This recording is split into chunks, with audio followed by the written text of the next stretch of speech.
I'm Mara, and I live in America, in a small blue house on a quiet street in Cleveland. The house is old, but it holds steady, even when winter wind comes off the lake. The porch leans a little, the mailbox squeaks. Inside, the living room smells like lemon cleaner and dust. There are photos on the wall of birthdays and school plays and one trip to New York when I was 12. My mom is Linda, my dad is Mark, my brother is Ethan, and my aunt is Grace. Our neighbor Ben drops by so often he feels like family. On Sunday night, they all came over for dinner, bringing pie and jokes, and the kind of laughter that can make a person feel warm or very small. We ate at the long oak table that Dad built years ago. Ethan talked about cars and side work and how he might drive to Chicago if gas stays under $4 a gallon. Aunt Grace bragged about her coupon stash, and Ben described a sale where he'd saved $22 on a blender. Mom kept topping off glasses, moving around the kitchen like a wind-up toy that never stops. I set the last dish in the sink and sat down, trying to enter the chatter. I keep bills in a plain notebook on the counter. The numbers run simple lines: rent, groceries, bus pass, savings. I had saved $7,360 by saying no to little things: coffee that wasn't needed, shoes that could wait. I thought maybe this would be the summer I took a real trip, something I chose and paid for with my own dollars. When the plates were cleared, I said it. I can't wait for our vacation. I meant a trip where we all go together and share the cost in a fair way. I pictured the train to New York or even a bus to Pittsburgh. I pictured a small hotel, a clean room, and my name on the reservation. Mom looked at me, and a quick smile crossed her face. Then she laughed, light and sharp. "It's only for family without you." For a breath, the room paused. Then they all laughed loudly: Ethan, Dad, Aunt Grace, even Ben. It sounded like a chorus. I felt my cheeks heat. I nodded and left the table, moving slowly so my chair wouldn't scrape. In the hallway, I could still hear the laughter, thinner now, but still there like a draft under a door. I went to my small room at the back of the house. The window sticks. The curtain is a little too short. I sat on the bed and listened to my heart knock. I tried to be fair. My family can be kind. Mark once drove me across town at midnight when my car died. Linda brought soup when I had the flu. Ethan helped carry a sofa up the stairs. But kindness doesn't cancel the cost of being the one who pays. I had covered more than my share. $1,480 for the roof when the shingles blew off. $540 for Ethan's tires after a nail in the alley. $126 when the grocery card bounced at the register, and everyone stared at me like I was the solution. I do not mind helping. I mind being a joke. I opened my bank app. I looked at the cards linked to the family's just-in-case account, the one I had kept alive because I wanted to believe we were a team. I tapped through the settings and set a limit.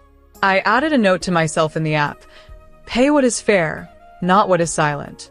I took out my plain notebook and wrote 3 lines in big letters: save my money, plan my own trip in America, say what I mean. I thought about Europe too, because the word alone felt like wide roads and trains and new plans. But Europe can wait. Right now, I need the strength of a small step. I breathed in, breathed out, and felt something settle. 7 days from now, I would be ready for whatever they tried. Tonight, I kept my dollars close and my voice closer. All week I kept my head down and my dollars close.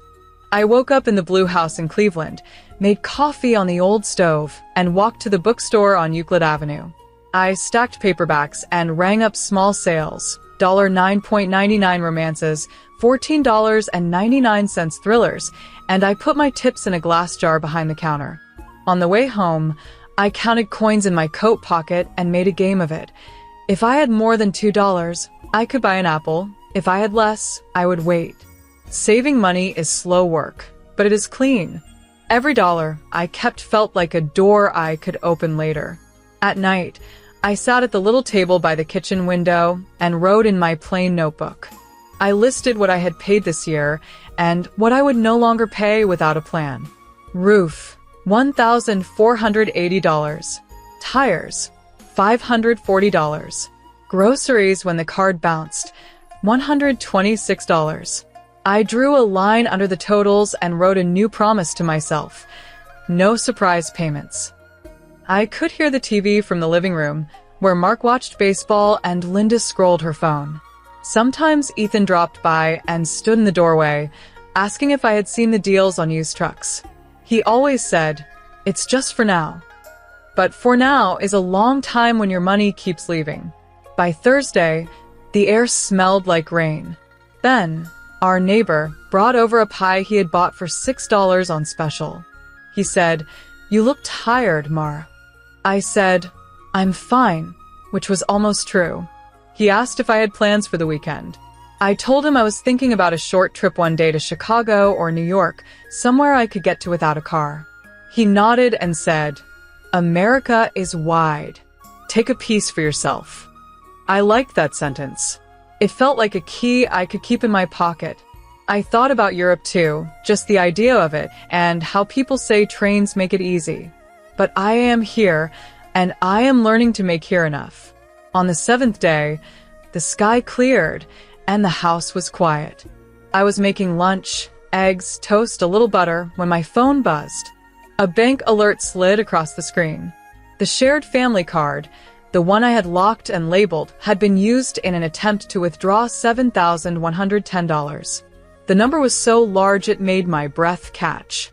I watched the app flash red, then green, then still. Blocked. Declined. Safe. I had said it that way after the family meeting, when the laughter made me feel both seen and not seen at the same time. Along with the lock, I had typed a small message into the note field. As the alert settled, I opened the note and read the words again. "Pay without me." A minute later, the storm hit, not in the sky, but in the blue house. Linda called first, her voice high. "Mara, something is wrong with the card."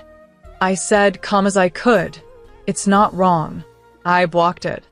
Mark sent a text. "We needed that for the vacation deposit." Ethan followed with 4 question marks. Aunt Grace left a voicemail that started with, "Honey, I know you mean well," and ended with, "Call me back right now." I put the phone face down on the table and finished my lunch. I washed the pan and set it on the rack to dry. My hands shook a little, but inside I felt steady. Boundaries feel rough the first time you draw them. Then they start to feel like a fence around a garden you finally get to plant. When I picked up the phone again, I sent one group message so I would not have to say it 10 times. "I'm not paying for a trip that does not include me. If we plan together, we can split costs in dollars and put my name on the plan. If I'm not included, then pay without me." I added a clear list. House repairs we discuss, yes. Emergencies we agree on, yes. Surprise vacations, no. I watched the typing dots appear and vanish. The house itself seemed to hold its breath. Through the window, I could see the street and the maples and the little shadows of birds on the wires. I stood up, poured water into a glass, and took a slow drink. In America, you can say what you mean and still love the people who don't like hearing it. I love them. I also love the part of me that, at last, is learning to keep what I earn and to spend it with care. I did not sleep much the night after the bank alerts. The blue house in Cleveland felt louder than usual, even when it was quiet. Pipes ticked, the fridge hummed. A branch tapped the window like a clock. In the morning, I made oatmeal and wrote a budget in my plain notebook. Rent $830, utilities $120, food $180, bus pass $50, savings $250, family fund $50. I drew a square around family fund and wrote beside it, "Planned, not pulled." Then I packed a lunch and waited at the table for Linda and Mark because they had said they were coming first thing. I set out 3 glasses of water so no one would use coffee as a shield. They arrived a little before 9. Linda stood in the doorway with her keys jingling, cheeks still pink from the cold. Mark had that tight look he gets when a plan runs into a wall. "Mara," Mom said, "we need to fix this." I nodded and moved to the sitting room. The couch groaned like it always does. I kept my notebook on my lap, the way you keep a map in a strange town. I'm ready to talk, I said. But I need you to hear me all the way. The withdrawal was for the vacation deposit, Mark said, clasping his hands. The rental in New York held our dates for a week. We had to put $7,110 down or lose it. I listened. You told me at our family meeting that the vacation was only for family without me. I said. You laughed. Maybe you meant it as a joke, but you did not plan with me or price it with me. I am not the bank you tap when you forget to include me. Linda's eyes flicked toward the old photos on the wall, as if history could pay the bill for today. We were excited, she said softly. It was careless. I'm sorry. The word sorry landed like a single coin in a large jar, bright but not enough. I opened the notebook. This year I paid $1,480 for the roof, $540 for Ethan's tires, and $126 at the store when the card bounced. I said, I did it because I love you. But love is not a blank check. If a trip is real for all of us, we split it in dollars and my name goes on the plan. If it is not, then you pay without me. Mark rubbed his jaw, thinking. What if we make it right, he asked. What if we add you to the trip now and put the costs in writing? I watched him, measuring the shape of the offer. In writing matters, I said.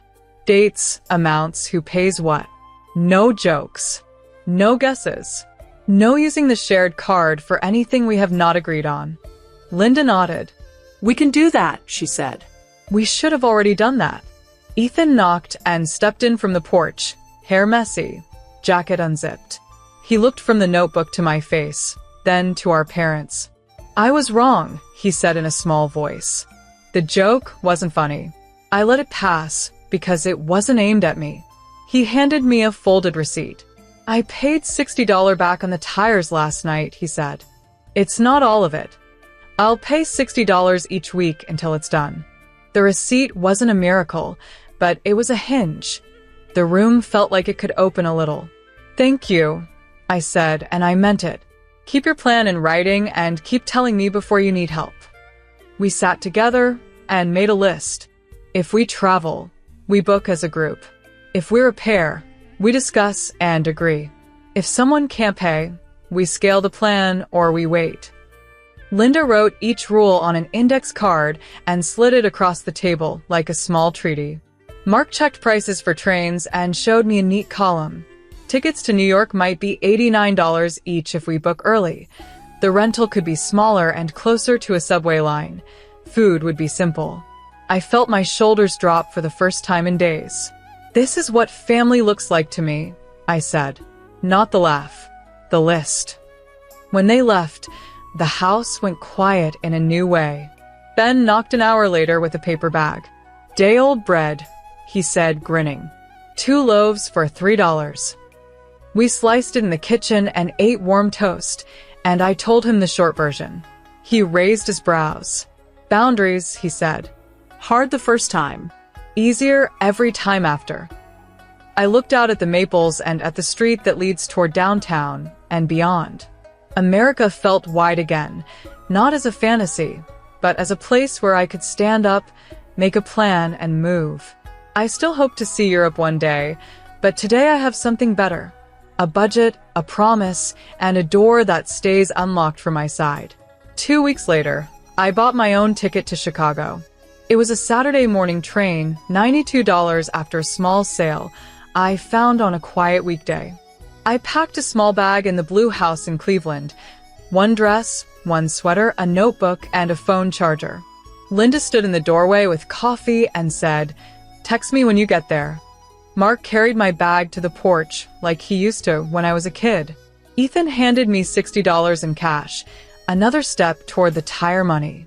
Aunt Grace waved from her car and shouted, "Take pictures." Ben pressed a paper bag into my hands, day-old bread and 2 apples, his favorite kind of care. America felt wide in that moment, and the train whistle sounded like a new start. Chicago was bright and busy. I stayed in a small guest house on the west side, run by a woman named Tessa, who left a city map on the table and a note that said, "Welcome, Mara." I walked for hours and kept my spending simple. A bus pass, a cup of coffee, a museum ticket. I wrote every number in my notebook. $5.50, $3.25, $12. At a street market, a vendor tried to sell me a bracelet for $25 and I smiled and said, "Not today." I stood by the lake and watched the water flicker in the wind. I thought of Europe for a second, a soft daydream of trains and old stone streets, then let it go. I am here in America, I told myself. I am here in my own life. That thought felt like a key I could carry. On Sunday afternoon, I sat in a quiet cafe and called home. Linda answered on the second ring. "How is Chicago?" she asked. "Good," I said. I walked 10 miles and ate a sandwich the size of my hand. She laughed, a gentle sound this time. Then she said, "We met last night. We made a plan for New York. We want you in for real." She read the list to me. Train tickets, $89 each if we book this week. A small apartment near a subway stop, $1,200 for 3 nights. Food, $40 a day per person. We would split it all 4 ways, Linda, Mark, Ethan, and me, and pay deposits in our own names. No shared card. Dates and amounts in writing. "What do you think?" she asked. I looked at the numbers and felt my shoulders loosen. "I think that sounds fair," I said. "Send me the links, and I'll pay my part tonight." Back in Cleveland, we held the planning session at the oak table. Mark opened his laptop. Ethan spread receipts like playing cards. Linda brought a new pen and wrote down every choice. We set a firm rule. No one spends from the family fund without a group text and a clear yes. We added small things that make big problems go away. Keep copies of bookings, set reminders, carry cash for tips. Ben came by with a pie and joked, "Charge me $4 for a slice so I feel included," and we laughed together, not at anyone. Olivia called from her place on the other side of town and asked if she could meet us for one of the days in New York. "Of course," I said. "We'll send you the plan." The house felt steady that night, like the porch posts had been set deeper into the ground. Before bed, I opened my notebook and wrote the final lines for the month. Rent $830 paid, savings $250 moved, family fund $50 set aside, New York deposit $200 sent, Chicago trip closed at $147 total. I taped the plan to the inside of a kitchen drawer where anyone could see it. Simple numbers, simple rules, clear names. I touched the edge of the paper and thought about that message I had typed into the bank app. Pay without me. It had sounded like a wall.